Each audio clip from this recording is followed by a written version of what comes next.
repetition. I know a lot of you study this all the time, but we wanted to show you this method of teaching information to folks. You can take it into a high school class. You can take it in, to a group. Pick the slides that you want and have people read and share rather than just giving a lecture.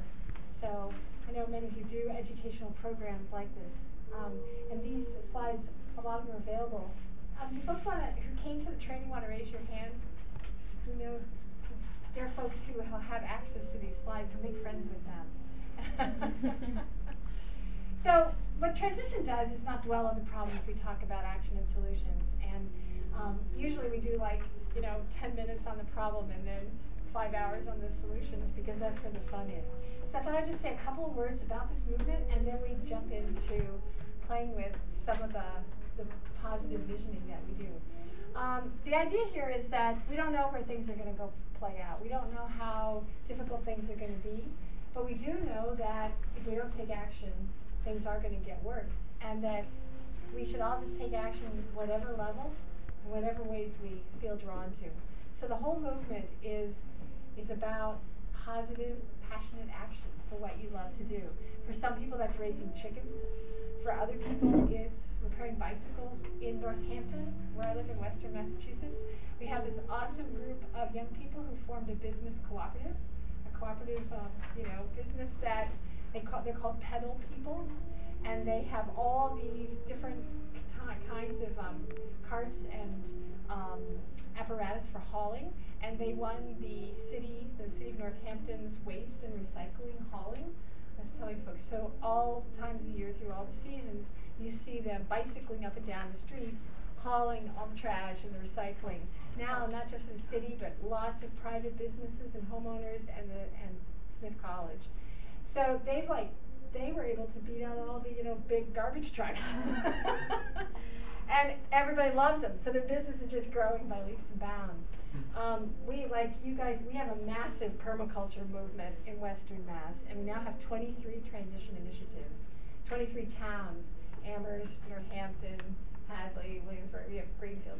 Everybody's getting involved, and we're now starting to reach out to the Latino community in Holyoke and the Black clergy in Springfield to hold trainings there. And when we go to those communities, it's unbelievably exciting because they, like the Black community, they know about resilience. They know about community building. They know about getting through hard times. And we're learning so much from them. And Latinos and others who have immigrated to the area, they know about transition. They know about completely changing your life and figuring out new ways to do things.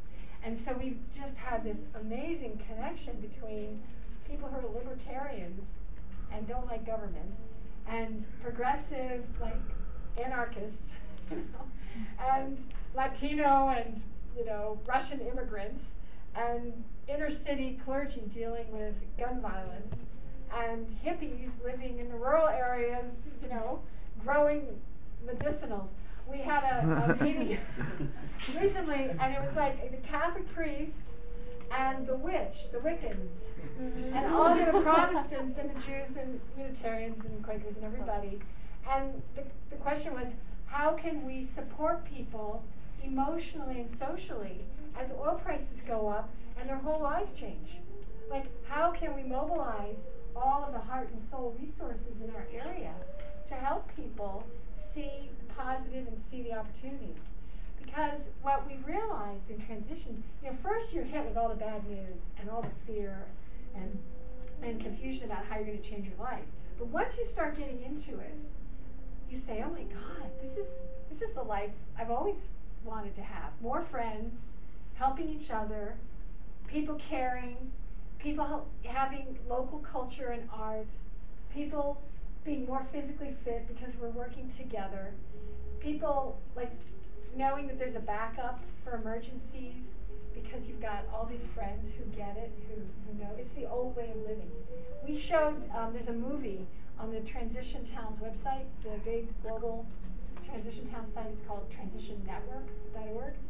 And at the Transition Network site, there's a movie you can watch for free or show. It's called In Transition, and it's made up of footage from all around the world. I recommend you do it as a next gathering, It's only 50 minutes long, and it gets you laughing. It's just great. And you can show it to all kinds of people.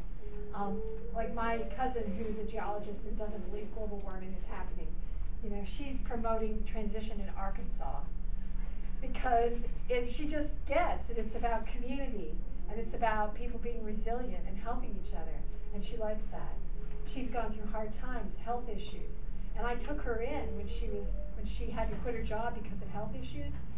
And I said to her, okay, even though I work with all climate scientists and do education on global warming, we won't talk about global warming. You're here because you're my cousin and you need a place to be. And she hung out with me a while, and when she left and got her job in Arkansas, she said, I'm gonna recruit people in Arkansas. Or my libertarian, stepbrother, who's a lawyer in Tucson, and didn't believe global warming was happening, but he got the idea of resilience and choosing a place to live where you know your neighbors and get out of the big fancy house and get into something that's more affordable and sustainable, so that you can be a bedrock of support for his kids, etc., in his community. So really transition is about people discovering ways of caring for each other and ways of being more self-reliant and community really self-reliant with food, with energy, with our local economy, and with our sharing of tools and resources.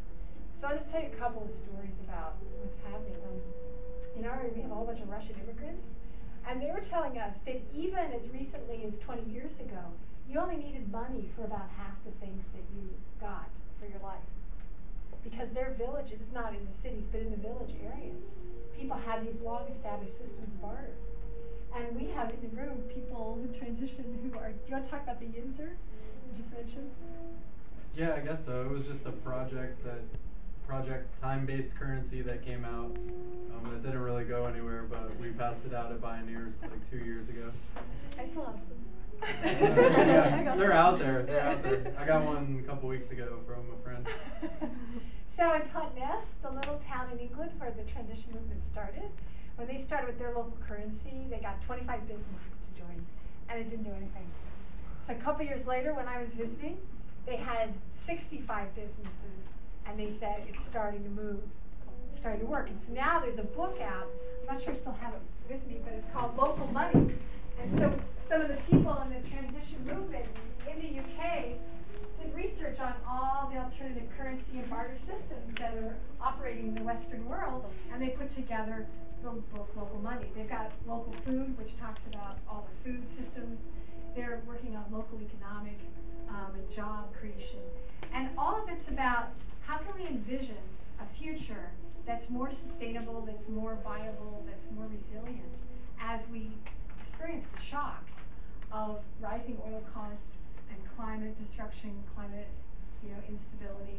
How can we set up our lives so that they're more fun and enjoyable, as well as being just smarter, just more perceptive. Now, one of the things, how many of you have tried to talk to your parents about some of this stuff and have found it challenging? Anybody? How are people finding receptive ears? Some yes, some no, some sort of. When I showed my dad, Al Gore's film, he was completely quiet, and he just got up and walked out of the room. It was like so devastating, like he couldn't say a word. For years I worked for Greenpeace 20 years ago, and we started really focusing on global warming, and I couldn't get anybody in my family to pay attention to it. But 2 Christmases ago, they all suddenly started talking about energy efficient refrigerators. And then last Christmas, they all started talking about buying green electricity from wind power. Has anybody else had this happen?